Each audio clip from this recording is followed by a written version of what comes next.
Rick Without the K James presents, in my opinion, podcast.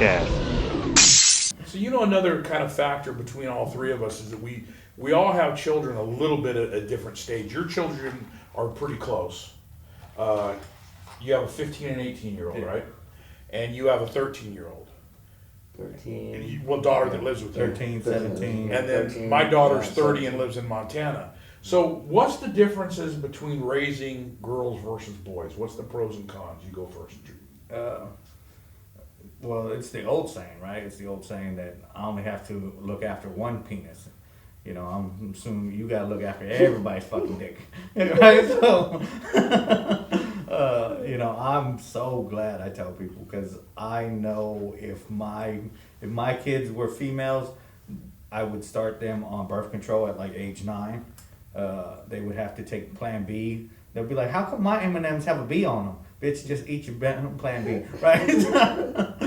Like on a daily basis, because it's just, I don't know how I would react having a little girl being raised in today's society where it's cool to be like an Instagram hoe, and it's cool to be, you know what I mean? Like, I'm just so glad that I have guys that their sexuality will never be used in the same way as a female. So, my hat's off to someone like me, because, I feel like if you can get your daughter to 19 without getting pregnant or some shit, like, you're winning as a dude in this I day felt and age. proud. So I feel like you're really winning that day. So what's your thoughts on having 2 younger daughters? And also, you also have a son that don't live with you, right? Yeah. So you've raised both a boy and a daughter. So Yeah. compare them for us. Boys are just so much easier. He's just chill. It's like, the kid he took into like cars and sports, which was cool too. But like the girls, they're just. I wouldn't change it, because my first my first kid was my daughter, and then I had my son second. So it kind of worked out cool, because obviously first I want a boy, but I wouldn't change it for anything though. Raising girls, they just, I don't know, they changed my whole life though. They melt me, Yeah. But you just got. But when it comes to the boys and the sexuality of it though, What do you think is more expensive, raising a boy or a girl?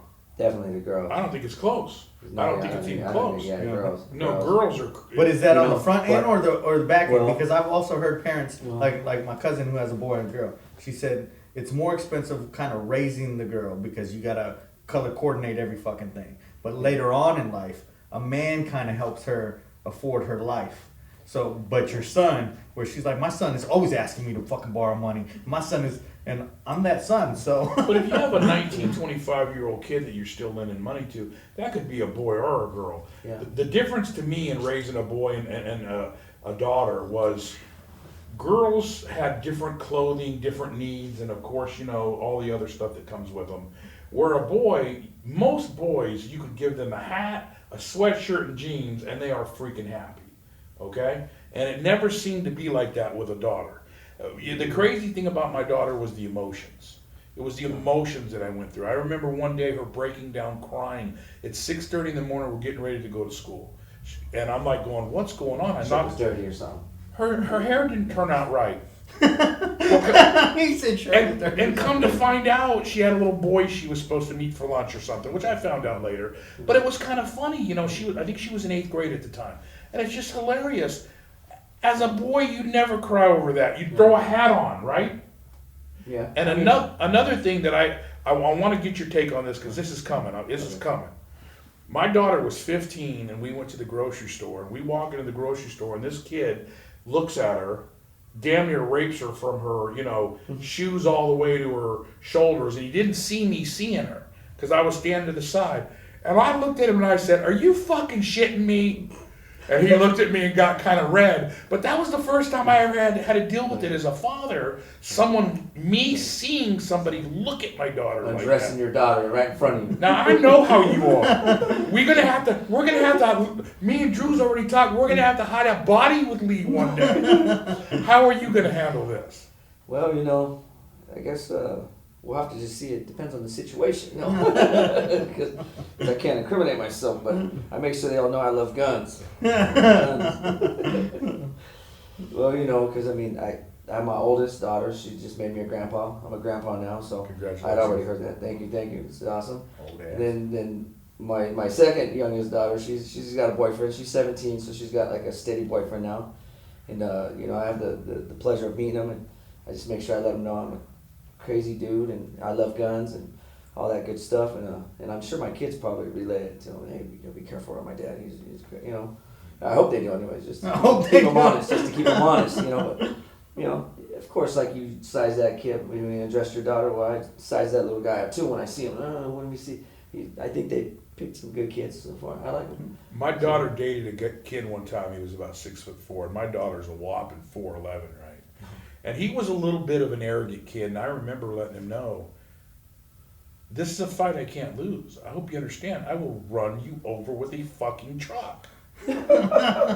because Yeah. because that's kind of how I felt, It's a you kid, know. you know what I mean? There's nothing gonna stop you. And so, and you know, when you get these kids, and I've noticed the difference when you have a real good kid.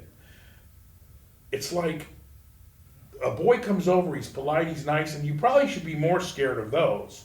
But at least it's respectful. Yeah. The other guys that come over, I had one come over and say one time, oh, well, we have plans Friday night. Well, you're going to do what now? You have plans Friday night? She's on restriction. Well, I already paid, so she's going to have to be able to go. Are you shitting me in my own house, right?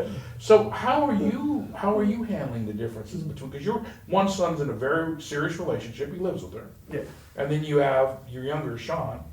How are you handling it? Or are you just trying to guide them? What do you find yourself doing? I'm just hoping they don't make the same mistakes that I do, because We're going to be here for an hour. So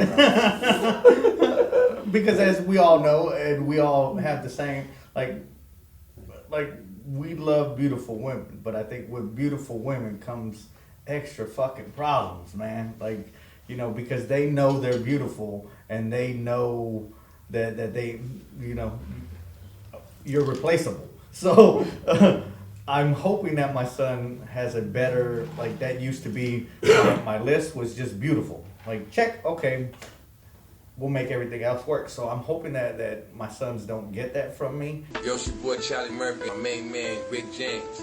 That's the one you think, the comedian Rick James. Get up on.